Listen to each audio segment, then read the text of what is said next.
All right, so this is going to be our bench press and our scales for the bench press. We've got classic bench press. I don't really need to probably do. You've seen more of them than anything else, but you're lying on a flat bench, backs on the bench, bars right around that sternum area. You unrack it safely, come down, touch the bar to the sternum, press back up, re-rack in there. Now, important thing with the bench to note is that with a bench, it is the, how do I say this? It's the most likely to kill you, the movement that you will ever find in any gym.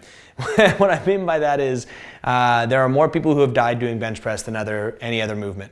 And the reason for that is when you get stuck under a bench press, if there's no one around to help you, you can't go anywhere. It just rolls up and it can get caught on your throat, choke you out, then you end up dead on the bench. That shouldn't scare you from doing it. It's just something to note. Be cautious, don't be stupid, don't load up too much weight and get stuck under it. It's more something that we're going to be doing for reps than anything else, and you should always be able to slough it off either side if nobody else is around.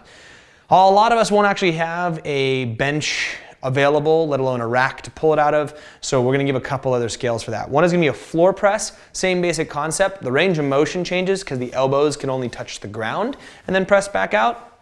But essentially you lie on the ground with the object. In this case, I've got a barbell, and you're going to have to be able to get it up over the body kind of the same way you would in a bench press. Come down till the elbows touch the ground and then press back out. Now again, you need to be able to safely either sit up with the bar or drop the bar right behind your head, bunk, so that way you don't crush your face or anything weird. Now this movement is hard to get into. It's hard to get out of, so again, you don't want to be going super heavy with this. Probably safer with dumbbells more than anything else. The other thing we have is an elevated bench, the reverse of an elevated, decline push-up. So elevated push-up would be your hands on something, decline push-up would be where your feet are on something. So you have your feet here, you lift them up on something higher, and then from this position, you do a push-up. It kind of changes the angle there and makes it a little bit more chesty, so to speak.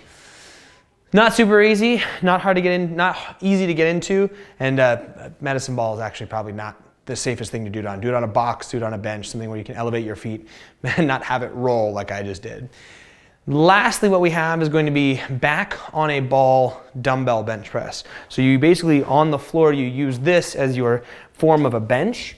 You get the dumbbells here, you put the middle of your back on a ball here, whoop, and then from here, you do the same thing that you would for any other bench. Press up, come back down. Press up, come back down.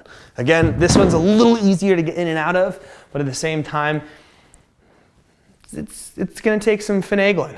I personally, if I had nothing else around, I would do a dumbbell floor press, the one we did earlier, where you just kind of lie on your back, press up, come back down until elbows touch the ground.